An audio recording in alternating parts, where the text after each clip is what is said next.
you are anything like me and are just tired of hearing about the damn Diamondbacks B guy, here. Welcome to the Go Show, celebrating all things outdoors, this beautiful outdoor playground of a state that we live in. And yesterday we went over at length the nonsense from Major League Baseball, the D-backs Dodgers game that was 2 hours delayed because a small swarm of bees, and swarm is just a technical thing. They weren't swarming anybody.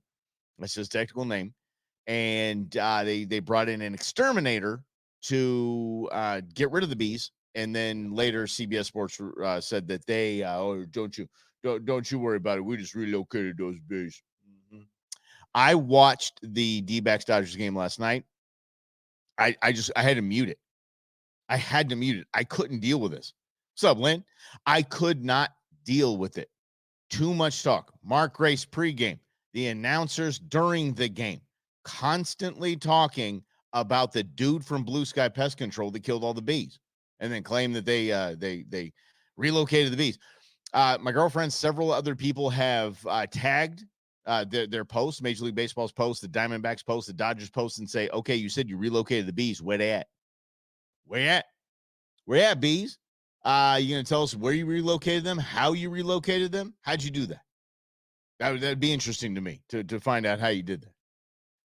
And then they here in Arizona, they replay D-backs games, win or lose. And last night they lost bigly. And so they don't you tell me seriously, Lynn. Fox News said it was a beekeeper. He's the branch manager of the Phoenix office of an exterminating company. He's not a beekeeper. He drove from Surprise at his son's T-ball game all the way out to the stadium. He is not a beekeeper. He wasn't out there tending to the bees. He was watching a T-ball game. That's absolutely absurd. It gets so much worse. It gets so much worse. And today, what's up, Eddie? And today we're going to talk about cooking game meat. We're going to talk about some really cool stuff, I promise. But I got to get an update on this because it's so absurd. It's just so absolutely blinding. The 5 I can't even right now. So, and that's what it is. Fake news. I'm not going to get political, but come on. We just got to end this noise.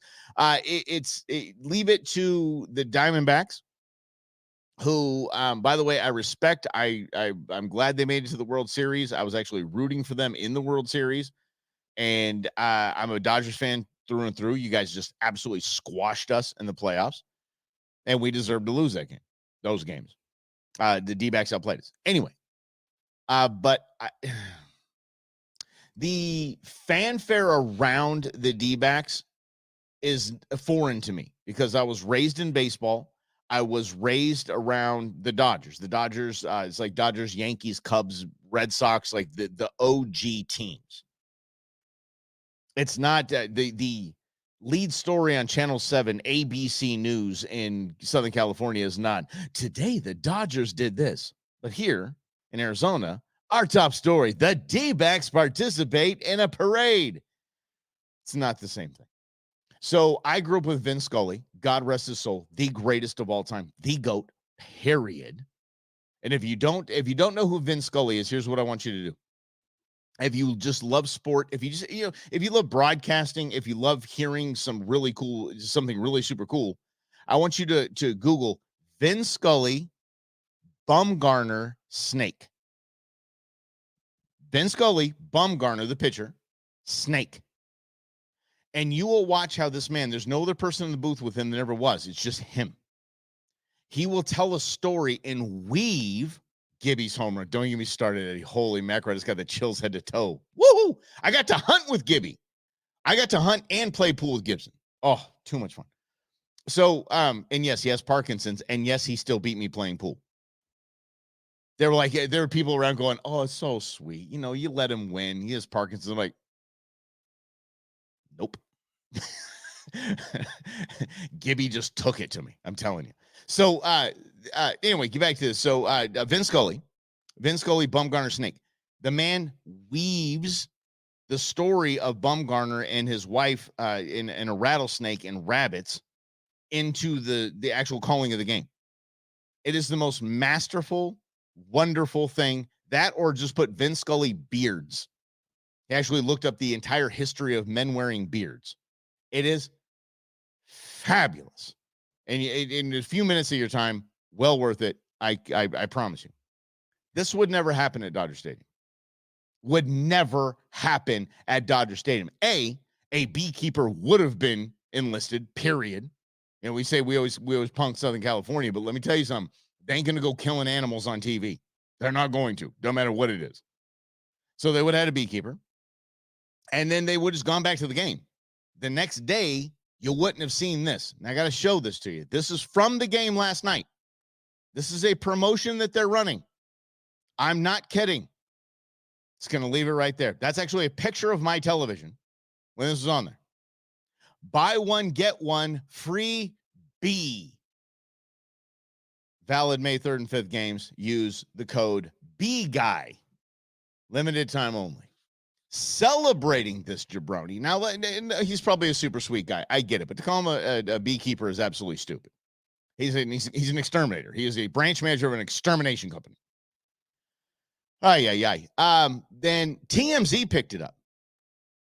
NBC Nightly News with Lester Holt picked it up. Like Lynn said, Fox News picked this up. It's no bueno for what we do in our conservation world. It just isn't. It gets worse, guys. I'm just telling you, because TMZ picked it up and they were asking him. So they interviewed him. So are you got any offers coming up? Huh? You're a good looking guy. I'm sure people are beating down your door. What kind of weird world is that, by the way? Right? Check this out. Ready? I'm not kidding. Here we go. From the game last night. There it is. Tops, at Tops. And for those that don't know, Tops, T-O-P-P-S, Tops is what the Tops, Fleer and Donruss were the dominating baseball card companies ever. This is from their Twitter account. Just in, we've signed a deal with Matt Hilton, bee specialist from last night's game. We're making autograph cards from his all-time great performance. What do you want me to do? Okay. Don't get me wrong. I don't think they're going to produce those things in mass. And being as I was at the game, I might buy one of the damn things. I ain't going to lie to you. Len, what do you mean tell the truth? Yeah, tell the truth about killing bees. I'm telling you that much. Holy mackerel. Can we get to this? Let's do this. Hey, thanks for hanging out. This is The Go Show, celebrating all things outdoors in this beautiful outdoor playground of a world that we live in, and including conservation. So I appreciate you hanging out here. This bee guy thing has got to go away. It has to go away. It's just, please. It was just the flavor of the day, and we can just move on from it. Anyway, Ron DeSantis, and I'm not getting political. I'm not. He is the governor of Florida. Like him or hate him, don't care. I'm not a huge fan. So, but when he does things like this, I'm like, okay, dude, I'm kind of down with this. Check this headline out because we're talking about cooking. This is why I'm bringing this up, gang. I promise it's not politics. Ron DeSantis signs ban on lab-grown meat in Florida. It says, take your fake lab-grown meat elsewhere. To the curb with you and your fake meat. I agree.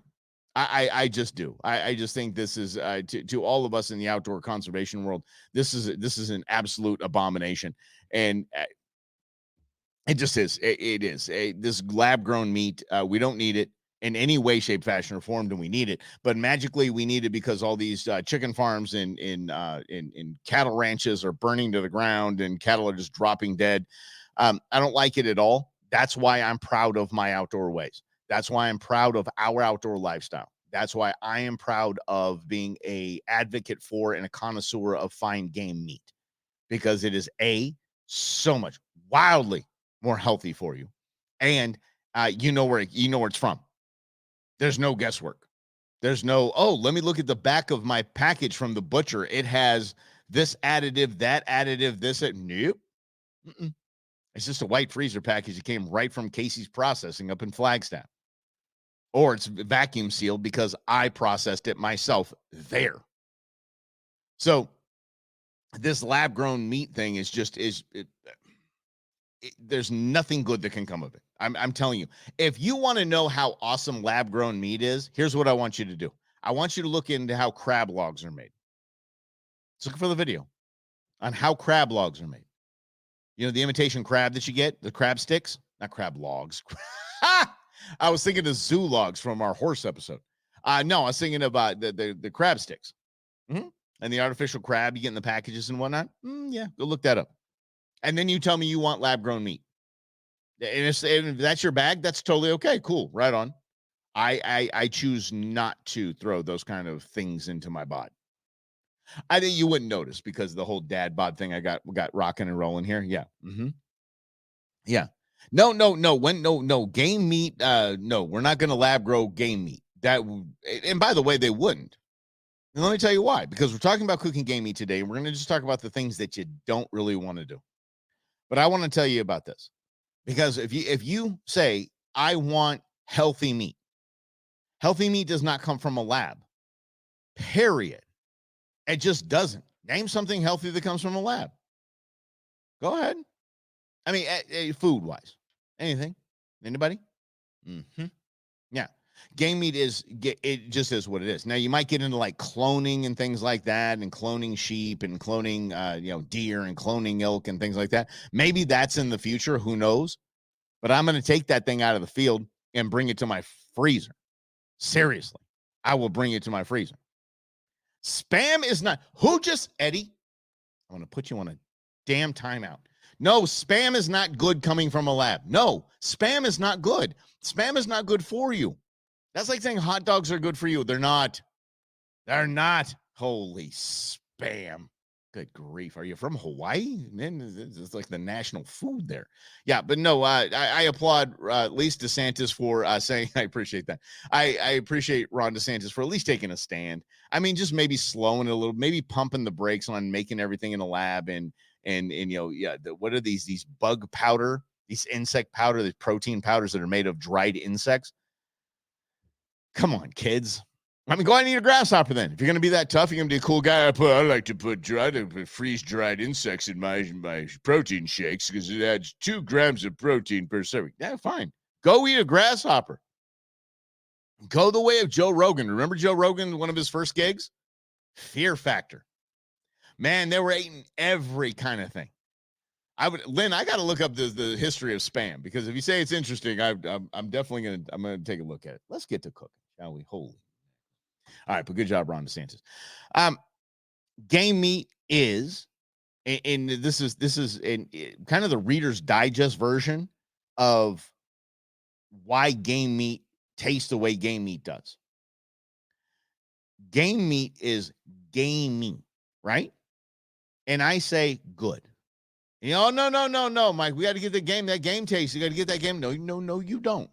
You're just chewing on protein at that point if you get that out. So if you are not eating pig, it should not taste like pork. If you are not eating steak, ground beef, shouldn't taste like cow. If you are eating fish, poultry, chicken, whatever it is, shouldn't taste like that, because it's not that animal. Period. It's like, look, you can go to the store right now and find 80 different types of chocolate. It's all good. Chocolate's fantastic, but all chocolate is not supposed to taste like all of the chocolate. And I'm even talking about the mass-produced stuff. Does not taste like the actual thing. And how about this? This is something really cool, and I'm going to try not to butcher this. I'll show myself out. No, I can't. Why we call beef from a cow, we don't call it cow. We call it beef, right? And then we call chicken poultry. And we call lamb mutton. We call these things different names and not what they are. And that's weird, because you call fish, right? Actually, chicken. So you don't call poultry. Chicken, call chicken. Yeah, but you don't call, you call the things by different names. Call elk. Deer's venison, different name. Isn't that weird? Yeah. It actually came down to socioeconomics. The higher classes that were affording those kinds of things, you don't call beef cow. I'm eating cow tonight. You saw I'm eating beef tonight. That's a higher society kind of gig. You say chicken, everybody had chicken. So you're eating chicken. You're eating lobster, Lobster, by the way, was actually known as the chicken of the sea. It really was. No. Poor man's chicken. That's what I'm not talking about. Not jelly tuna. No, I'm talking about lobster. Lobster was actually known as the poor man's chicken, because lobster was so abundant when this nation was founded. Lobster was everywhere. They're serving lobster. You were in jail. You're getting lapsed, right? Now, yeah, do you want the chicken or lobster? I'm like, dude, I want the lobster. What's giving? Are you serious? We can just have this. Just keep going. I'm in.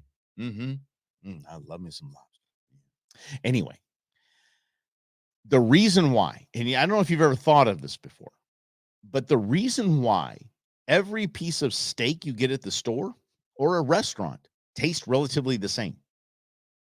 Now, I mean, they're cooked in different styles, and I totally get that. But let's just stick with the butcher of the store. All of that is the same. Chicken tastes all the same. Pork tastes all the same. The reason why is the uniformity of processing that animal. So a cow is out in the field for a certain amount of days. A cow is being processed for a certain amount of, being prepared, prepped, finished is what they call it. Or grass finished beef. Yeah, they're being finished for a certain amount of time. And then they're all processed on the same day. No, and I don't know what day it is. Maybe it's day 750 of a cow's life. But if that's the day, all cows are processed on their 750th day. Everything, and they're processed the same way. They're fed the same food. They're finished the same way. Everything's the same. That's why it all tastes the same. Same for piggies, same for chickens. Same. That's why it's uniformity. You're not like, oh, I really got a bad batch of pork chops the other day. No, it tastes like pork chops. Oh, I bought a package of New York strip steaks from Fry's, and it tastes different. No, it doesn't. Taste exactly. You don't go through it because it tastes exactly the same. That's why with game meat, it just becomes a mind shift. It's just a different way of looking at things when you say somebody's going to serve elk or somebody's going to serve venison, a wild hog.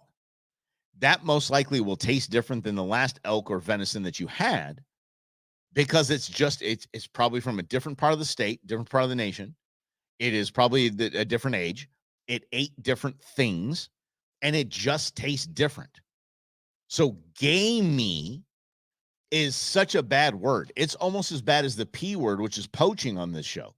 It's a bad word. Gamey is a bad word. It just is. My girlfriend's family stopped asking me what animal they're eating.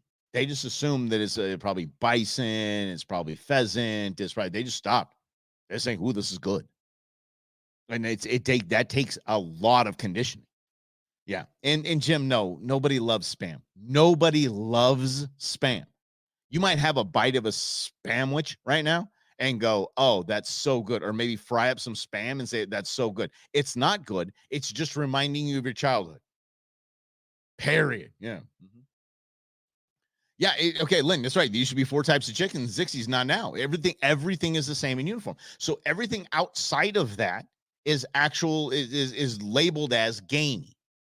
So I'm going to encourage you, and this is just me again, y'all. This is the most kickback, laid back outdoor show you're going to ever find, because I don't care how you cook things. I really don't. I'm just kind of giving you some advice and maybe some suggestions that you might want to try.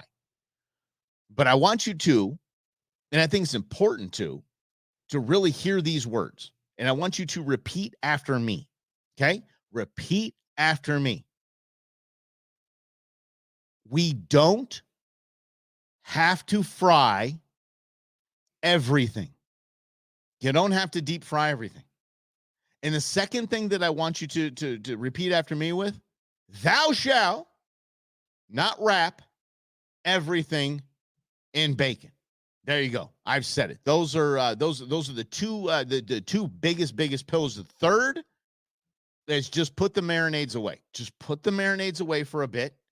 If you put the marinades away and you actually let the actual protein taste like what that protein is supposed to taste like, then you don't have to worry about it. You don't have to, this marinade, what are you having? Again, it's like over seasoning something or deep frying something. You're tasting the seasoning, the batter. You're not actually tasting the protein itself. So those are kind of the big rules of the game. Those are kind of how we'll move forward in what I'm saying. All right. And just don't get me wrong. I love and I will actually deep fry as many things as I can possibly deep fry. I love it. There's absolutely nothing wrong with deep frying anything. No, no, no, no, no, Eddie. We're gonna get to seasoning. Don't you worry. No, I will deep fry the tar out of things. I will wrap things in bacon. I will do that all day long. All day long. Marinades I stay away from. I just like to stay away from marinades. A brine, maybe with pheasant and duck. Brines are fantastic. Brines basically just salt water. It just keeps things really, really juicy and really, really nice. It doesn't take away from the flavor, so a lot of the flavor of the actual protein itself. And again, these are just the basics. And tonight, I'm going to be cooking wild boar bratwurst. Stop boiling them. Stop boiling things. I don't understand why. I really don't get why people are boiling bratwurst. Why do you boil bratwurst? Why? Get it on the grill. Cook it. Yeah. Because when you boil it, what happens is all that fat renders down and all the seasonings and this, it basically escapes the packaging and it's just left in your pot. No, no, I like to cook mine in beer. Okay, I get that. I like to cook mine in beer and onions. I get that as well. But here's a piece of advice. Again, not telling you what to do. Give me a nice suggestion for this. How about you just when you have your bratwurst, just crack open a beer then? There you go. Now you're having beer and brats. And if you like those onions so much, grill some up and throw them on the bun with it. To change the world. You see, somebody actually went through the process of making that bratwurst. And they did it right. And they to their specifications and their taste level. They're like, why would people jack with this? I don't know. It's like the beer world. It's like people when they put oranges and limes and stuff in beer. I just don't. Nope. I'm a member of the NFL. No freaking lime. Yeah, that's right. See, brine and smoked pork. When brining pork is a fantastic idea too. I think I'm going to do some pork tenderloin this weekend too. Idea absolutely. But yeah, the brining is important. I think the brining in those white meats are important. But as far as the marinade goes, you're just not really giving any any thought to how that meat was actually supposed to taste. So those are the pillars. Now, don't know no way I'm going to tell you to stop seasoning. There's no way in the world. You see, I'm telling you, and if you go to slavosalt.com and use the code GOSHOW, you get 10% off your order. And this stuff right here, this stuff is what I use, period. You can use anything you want. You can use all the other kind of rubs that are out there, the other kind of seasonings that are out there. This has three ingredients in it. 3. That's it. Okay. It's kosher salt, black pepper, and garlic. And that garlic is set in here in 3 different phases of roasting. And Slavo actually roasts his own garlic. This isn't stuff that he just buy it in bulk, a 50-pound bag of garlic, and just throws it in there with some salt and pepper and calls it a seasoning. It's roasted by him. By the way, local company and 100% money back guarantee. And if Slavo, if you're watching this, buddy, you see my problem here? I have a problem here, champ. See. Nope. Nope. Out. I'm empty. I'm on E. I'm on. So I gotta fix that. Get over to slavosalt.com. Use the code GOSHOW. But there's a spicy and a garlic. I don't even over rub things. I love a good crust on the meat, but I don't like a crust that again takes away from what I'm eating. So if I have an elk backstrap, damn it, I want it to taste like an elk backstrap. That's the good part of it. Not like, oh man, just as long as that crust is in there. No. I want it to taste like that. And you think about it too. I mean, those of us that hunt, it is definitely check out Slavo. Meat Church is fantastic. Meat Church puts up some really good seasoning. But the reason why I like Slavos is basic. We're not jacking around. There's not like brown sugar and stuff in it and all a bunch of garbage and colorings and all this. This is just as simple as you put this on movie popcorn, it'll change your world. I put it on everything. I'm telling you. The Slavo I have it in a grinder, one of the turnover things into the little auto grinders. Yeah, but I throw that in the grinder. So it's just to get a little seasoning. Oh, mashed potatoes. Forget about it. So good. So good. But yes, but even the crust. So salt and pepper, like Lynn said, salt and pepper is just fine. Salt and pepper is great to cook with. Salt and pepper is actually what you're supposed to. Salt's actually a preservative. So when people like, oh no, I like the lower sodium stuff. No, your body's made of salt water. This is kind of a hint for you. So it's okay. It's okay to take. It's okay to take that in. It's funny. My doctor said she said she wanted some bison, and I said yeah. Next time I come, I'll bring you a couple packages of some ground bison. She goes, what kind of ground? I said 80-20. And that means 80% beef, 20% fat. And so in the bison, when you process the bison and process venison, process elk, there's almost no fat in it. So beef fat, cow fat is in basically incorporated into it at the ratio of 80-20. She said, this is my doctor. She goes, next time try 70-30. It'll change your world. I said, you're trying to get me to eat more fat? She said, yes, I am. And look at me. I'm overweight. I just downloaded an app today that said I'm overweight. Because I do that intermittent fasting thing. No lie. It said, you are overweight. And I'm like, you son of a why did I even choose you? I don't know why I chose you as a app. Canceling that right away. Call me. Yeah, how about that? Okay, hey, here, sign up for $100 for the year for our app. And you're fat. Nope. I'm not going to pay me. I can go take a shower. I have enough mirrors in my bathroom to know that. No way in hell you're going to have to tell me I'm fat. Oh, man. Let's get to fish if we could. And again, Slavo spicy on fish is just absolutely absurd. Don't overcook. I know people like well done. I know people like medium well, and that's fine. And then we grow up and grow taste buds, and we think, okay, well, that's actually horrible. I'm just going to chew on my shoe if I want to do that. Fish is important. One of the best pieces of advice I ever gotten on cooking fish is very simple. Say people have been eating raw fish for tens of thousands of years. Don't overcook it. Yeah. You don't undercook it, right? You're not gonna undercook. You're not gonna. I undercooked this fish. No, you didn't. It's sure as hell better than overcooking it. And again, there's people that say, you got to cook things inside, cast iron, grow up, stop being a redneck, stop cooking everything on the grill. There's absolutely nothing in my world, but there's nothing in my kitchen. I have a pretty extensive kitchen. There's nothing in my kitchen that's better than the grill. There just isn't. My buddy Tequila Jim, he always says, any game meat needs to be cooked over flame like God intended it. Agreed. So start small.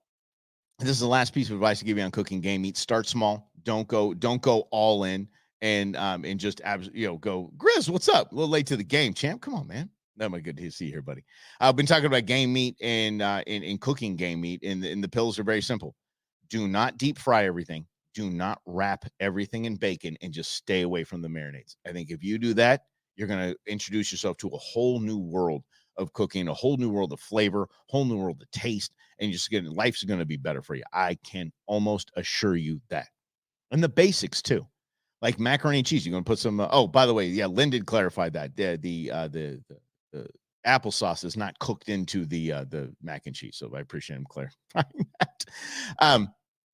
But you just try like lasagna. Try a bison lasagna. Try a Watusi lasagna. Try instead of having tacos for the weekend, do some wild game pulled pork, that kind of thing. Just start to incorporate that in just your normal rotation, your normal protein rotation, and it's not as drastic as you might think. Like, okay, everybody, we're gonna eat a bison steak tonight, and people, it's kind of intimidating, right? So just start incorporating the smaller stuff, especially the ground meat, and the stew meats, especially the stew meats. You're gonna make chili. Make a stew, things like that, spaghetti, get things in there, incorporate those types of game meat in there, and it's not as not as intimidating. Salmon, I'm telling you, man, plank salmon. And for those of you that don't know what plank salmon is taking a nice salmon fillet, and it goes on a cedar plank, and that cedar plank is soaked in water before putting it on the grill. So you put the plank on the grill, then you put the salmon on top. It basically just steams it and grills it at the same time. It is just making want to smack your mama. I'm telling you. For risotto, that'd be an interesting thing. I mean, let me get back to you on that one. Yeah. Mm-hmm. All purpose. The OG and the garlic. I'm telling you, buddy, you're not gonna be disappointed, Eddie. I tell you, not gonna be disappointed. So hey, back. I gotta stop talking to y'all. I gotta say, so those are the basics. The basics are just stay away from the mayonnaise. Don't wrap everything in bacon. Don't deep fry everything. If you're gonna wrap something in bacon, let me help you out with this. It goes all the way back to like Dove poppers to anything essentially as you're gonna wrap in bacon. I actually saw a really cool recipe the other day. Guy took half a pickle jar full of pickle juice, put jalapenos, chicken strips down there, and some Frank's Red Hot, and let that thing sit overnight. And then he wrapped it in bacon. He wrapped it one strip of chicken, one strip of pickle, and then and jalapeno, and then wrapped it in bacon. But here's the problem. This is what I saw right away. This is one of the biggest mistakes. I'll help y'all out with this. Whether it's chicken, whether it's game meat, whatever it is, you need to pre-cook your bacon. So you need to get your bacon almost to done. So you get it in the oven and get it to right where it's about to. It's just thinking about getting crispy, right? It's just, you know, the edges might be a little bit hard, and you're like, okay, this is where we want to be. Let those cool, then wrap them up. Because see, what happens a lot, what happens many times is that you're trying to cook the bacon and you want your bacon cooked, you want it crispy on the grill. So what's happening inside is that protein that you have inside, whether it's chicken, game meat, whatever it is turning into leather. It's turning into shoe leather. It's just, it's yeah. Whether it's, I actually saw a guy do that with shrimp. I was like, you wrapping raw bacon around shrimp, that shrimp is going to be as tough as nails. Nobody's going to want to eat that shrimp. Well, actually, everyone's going to want to eat the shrimp because it's wrapped in bacon. But it'll change your world if you pre-cook your bacon. Some even I know this sounds sacrilegious, but I'm telling you, maybe a turkey bacon, less overpowering, so you can still taste the game meat inside. Yep, and a very thin bacon. Don't go with the thick cut bacon. I'm telling you, it'll change your whole world. Mm-hmm. Yeah, that was definitely a problem. Overcooking game meat is so easy to do, and probably the number one the number one mistake that's made. So yeah, hope you learn just the basics. We can go through some advanced stuff. We can have Slavo's actually an executive chef. We'd love to have him on to talk about cooking game meat. He probably made the best elk backstraps I've ever had for my girlfriend and I. It was absolutely fantastic. I don't even know what the thing is. It was a tomato and cheese thing, caprese, something like that. Yeah, never had it before. It's fantastic. Yeah, with elk backstraps. I'm like, check us out. Going high society in this thing. Slavo done come up like 7 of them. All right, hey, thanks for hanging out with us. And yes, let's just stay away from that bee knucklehead that is not a beekeeper. He's an exterminator. All right. And tomorrow we're gonna have a lot of fun. Tomorrow I've been pulling a lot of really funny videos about petting those furry cows, right? Yeah, people like to pet nature. It doesn't go well. That's what we're gonna have tomorrow right here on the Go Show. Have a great day, everybody.